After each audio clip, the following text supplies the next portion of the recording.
നമസ്കാരം, ഞാൻ doctor Mithila, Kottayam S medical സെന്ററിലെ പീഡിയാട്രീഷ്യനാണ്. ഇനി നമുക്ക് വേനൽക്കാല രോഗങ്ങളെക്കുറിച്ച് നോക്കാം. പ്രധാനമായും ഇപ്പോൾ ഈ മാർച്ച്, ഏപ്രിൽ, മെയ് മാസങ്ങളിൽ നമ്മുടെ സൂര്യരശ്മികളിൽ UV റേഡിയേഷൻസ് കൂടുതലായിരിക്കും. അപ്പോൾ ഇത് നമുക്ക് കുട്ടികൾക്ക് സൺ അലർജി അല്ലെങ്കിൽ സൺ ടാൻ ഒക്കെ വരുത്താൻ സാധ്യത കൂടുതലാണ്. അപ്പോൾ അതുകൊണ്ട് എപ്പോഴും കുഞ്ഞുങ്ങൾ പുറത്തിറങ്ങുമ്പോൾ ഒരു കുട ഉപയോഗിക്കുക, അതുപോലെ സൺസ്ക്രീൻസോ മോയ്സ്ചറൈസിങ് ക്രീമുകളോ ഉപയോഗിക്കാൻ പ്രേരിപ്പിക്കുക. അതുപോലെ നമുക്ക് ഇപ്പോൾ എല്ലാവരും നല്ല ചൂട് കൂടുതലാണ്, എല്ലാവരും നന്നായി സ്വെറ്റ് ചെയ്യും. ഒത്തിരി സ്വെറ്റ് ചെയ്യുമ്പോൾ നമ്മുടെ സ്വെറ്റ് ഗ്ലാൻസിൻ്റെ പോസ് എല്ലാം ബ്ലോക്ക് ചെയ്ത് ചൂട് വരും, അതായത് മിലീരിയ എന്നൊരു കണ്ടീഷൻ കുഞ്ഞുങ്ങൾ കാണുന്നുണ്ട്. കുഞ്ഞുങ്ങൾക്ക് മാത്രമല്ല മുതിർന്നവർക്കും ഇത് വളരെ കോമൺ ആണ്. ഇത് നമുക്ക് എങ്ങനെ തടയാം? അതായത് കുഞ്ഞുങ്ങൾക്ക് എപ്പോഴും നമ്മൾ ലൈറ്റ് കളേർഡ് ആയിട്ടുള്ള അയഞ്ഞ കോട്ടൺ ഡ്രസ്സുകൾ ഉപയോഗിക്കുക. 3 or 4 തവണ കുഞ്ഞുങ്ങളെ നമുക്ക് കുളിപ്പിക്കാം.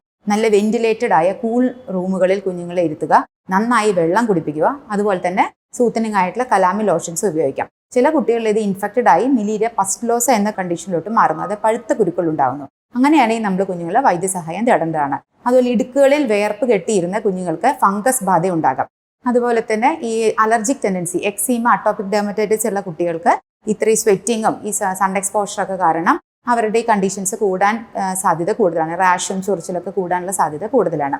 ഇനി മറ്റ് അസുഖങ്ങൾ എന്ന് പറയുന്നത് വേനൽക്കാലത്ത് തന്നെ ചെങ്കണ്ണ്. അപ്പോൾ ചെങ്കണ്ണ് വരാതിരിക്കാൻ നമ്മൾ ശ്രദ്ധിക്കേണ്ടത് അനാവശ്യമായ മുഖത്തും കണ്ണിലുള്ള സ്പർശനങ്ങളൊക്കെ അവോയ്ഡ് ചെയ്ത് ബാക്ടീരിയയ്ക്കും വൈറസിനും ചെങ്കണ്ണ് വരുത്താവുന്നതാണ്.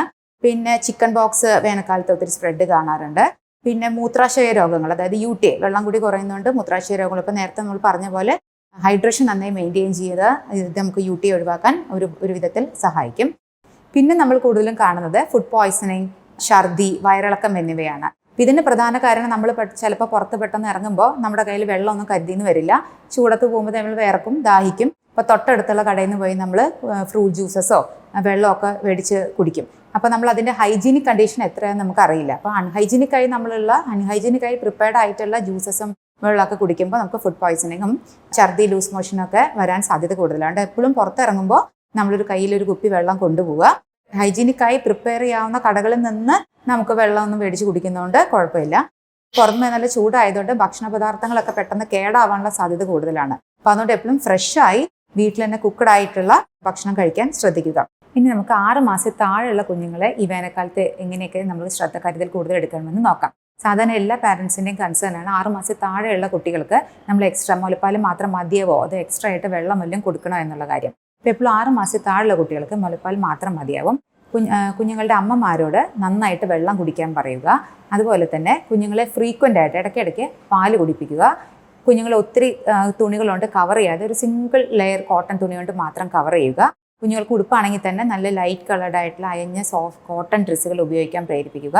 ഡയറക്റ്റ് സൺലൈറ്റിൽ ഒത്തിരി എക്സ്പോഷർ കൊടുക്കാതെ നല്ല വെന്റിലേറ്റഡ് ആയ കൂൾ റൂമുകളിൽ കുഞ്ഞുങ്ങളെ കിടത്തുക. അതുപോലെ തന്നെ നാപ്പി ഉപയോഗിക്കുന്നത്, ഇപ്പോൾ ഡയപ്പർ റാഷ് ഒത്തിരി കാണുന്നൊരു സീസണാണ്. വിയർപ്പിരുന്നിട്ടും ഡയപ്പർ റാഷ് വരാൻ സാധ്യതയുണ്ട്. അപ്പോൾ അതുകൊണ്ട് ഡയപ്പർ റാഷ് അവോയ്ഡ് ചെയ്യാൻ വേണ്ടി ഡയപ്പർ ഉപയോഗിക്കുന്നത് നിർത്തുക. അപ്പോൾ ഇതൊക്കെയാണ് വേനൽക്കാലത്ത് കുഞ്ഞുങ്ങളെ പരിപാലിക്കുമ്പോൾ നമ്മൾ ശ്രദ്ധിക്കേണ്ട കാര്യങ്ങൾ. Thank you.